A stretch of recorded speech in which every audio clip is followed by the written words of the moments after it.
Today, I want to tell you a story about my life. My name is Lily, and I am 28 years old. I have been through a lot, and I think my story will teach you something important about love, trust, and heartbreak. This is not just a story, it is my life. It's a story about how I met my husband, how we fell in love, and how things changed after marriage. I will tell you about our dating life and how perfect everything seemed at the beginning. So, let's start. The beginning, I still remember the day I met Jack. It was 5 years ago.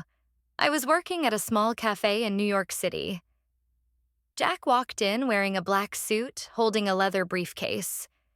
He looked confident and charming.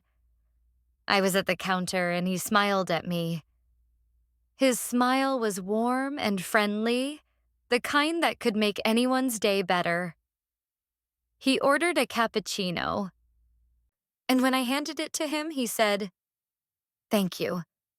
By the way, you have beautiful eyes." I blushed. No one had ever said that to me before. Jack started coming to the cafe every day.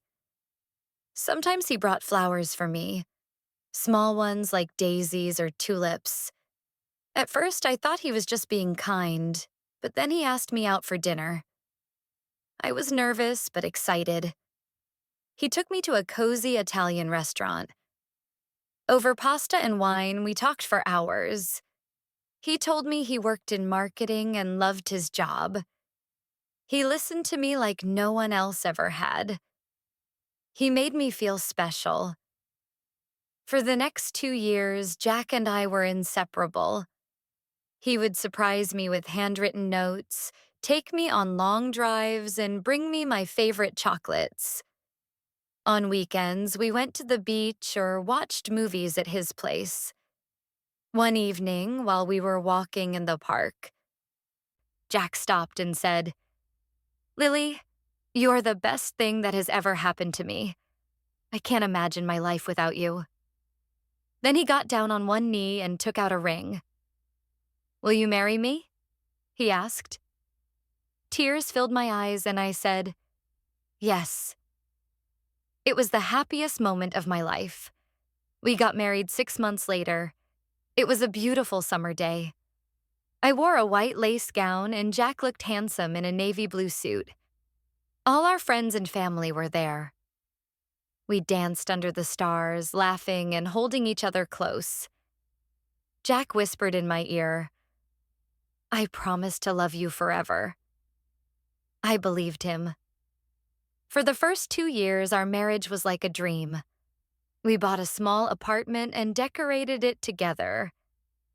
Jack loved cooking, so we spent many evenings in the kitchen, laughing and trying new recipes. On Sundays, we would sleep in late and have breakfast in bed. He was my best friend, my partner, my everything. I trusted him completely. But life is not always what it seems. Slowly, things started to change. Jack became distant, spending more time at work and less time with me. At first, I thought he was just busy. But then I started noticing things that didn't feel right. This is where my story begins to take a different turn. At first, the changes were small. He would come home later than usual and say, "Sorry, Lily. I had a lot of work at the office." I believed him. Why wouldn't I? He was my husband, the man who promised to love me forever. But then those late nights became more frequent. He stopped asking me how my day was. Our dinners together became silent. Jack was always on his phone, texting someone, smiling at messages that weren't mine. One evening, I asked him, "Jack, who are you always texting?" He looked at me, surprised, and said, "It's just work stuff, Lily. You don't have to worry." He kissed my forehead and walked away. But I did worry. Something didn't feel right. One Saturday, Jack said he had to go to the office for an important meeting. It was strange because he never worked on weekends. I decided to clean the house to distract myself. As I was folding laundry, I found a receipt in his jeans pocket. It was for an expensive dinner at a restaurant we had never been to. The date on the receipt was last Tuesday, the night Jack told me he was working late. My heart sank. Maybe it's just a client dinner, I told myself, trying to calm the storm in my head. But deep down, I knew something was wrong. A few weeks later, I woke up in the middle of the night to the sound of Jack's phone vibrating. He was asleep beside me, so I reached for the phone to silence it. The screen lit up and I saw a message. "Miss you already. Can't wait to see you again." My hands started shaking. I couldn't breathe. Who was sending this message to my husband? I put the phone back on the nightstand and stared at the ceiling, my mind racing. The next morning, I couldn't hold it in any longer. "Over breakfast," I asked him. "Jack, are you seeing someone else?" He looked up from his coffee, startled. "What?" "No, Lily. Why would you even think that?" I pulled out the receipt and placed it on the table. "Then explain this." Jack's face turned pale. He stammered. It's nothing. Just a dinner with a colleague." "Which colleague sends you messages like this at night?" I said, showing him the text. He was silent. That silence spoke louder than any words ever could. Jack finally admitted it. There was another woman. Her name was Clara. She worked in his office. "It just happened," he said. "I didn't mean to hurt you." I felt like the ground beneath me had disappeared. The man I loved, the man I trusted with my whole heart, had betrayed me. "How long has this been going on?" I asked, my voice barely a whisper. 6 months, he said, not meeting my eyes. 6 months. For 6 months, he had been lying to me, sneaking around and sharing his love with someone else.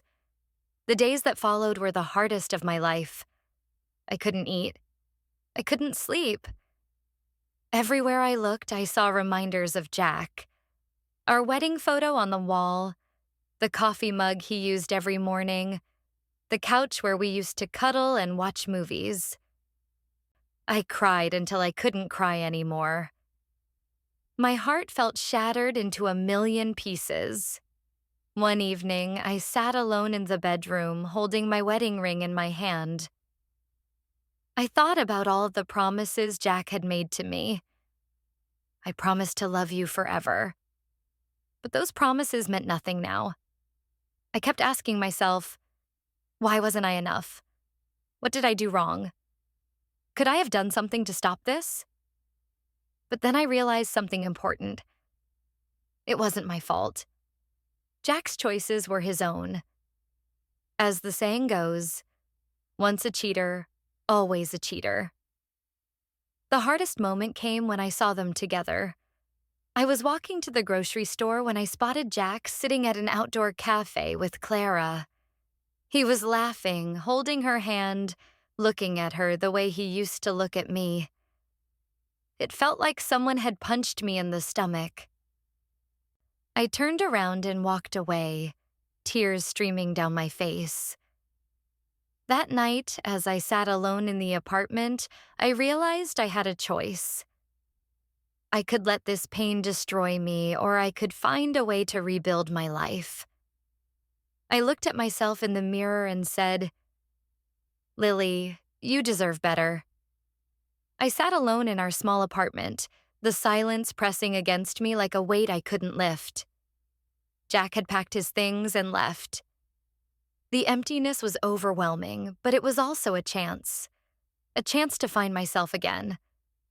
I didn't know where to start. The man I thought was my forever had broken every promise, shattered every dream. But as I sat there, staring at the ring he had left behind, a thought came to me. This isn't the end of my story. The first thing I did was pack away all the reminders of Jack. Our photos, the gifts he gave me, the notes he used to write. It was painful, like ripping off a bandage, but I needed to clear the space to make room for something new. Next, I decided to focus on myself. For too long, I had been living for Jack, putting his needs before mine. Now it was time to ask, what does Lily want? I started small. Every morning, I would get up, make a cup of coffee, and write in my journal. I wrote about my pain, my fears, and my hopes for the future. Writing became my therapy. I also started going for long walks in the park. At first, I avoided the places Jack and I used to go. But then I realized, why should I let those memories control me? So I walked through those places, one step at a time, reclaiming them for myself. One day, during one of my walks, I saw a little girl trying to fly a kite. The kite kept falling, but she didn't give up. She laughed, picked it up, and tried again. Watching her, I thought, if she can keep trying, so can I. I decided to take a painting class. I had always loved art, but never had the time for it. The first time I picked up a brush, I felt something shift inside me. It was like I was pouring all my pain and anger onto the canvas. One of my paintings, a stormy sea with a small shining sun in the corner, became my favorite. It reminded me that even in the darkest moments, there is always hope. I also reconnected with old friends. I had pushed them away during my marriage, too focused on Jack to notice how much I needed them. When I told them what had happened, they hugged me, cried with me, and reminded me that I was not alone. One day, I came across a quote that changed everything for me.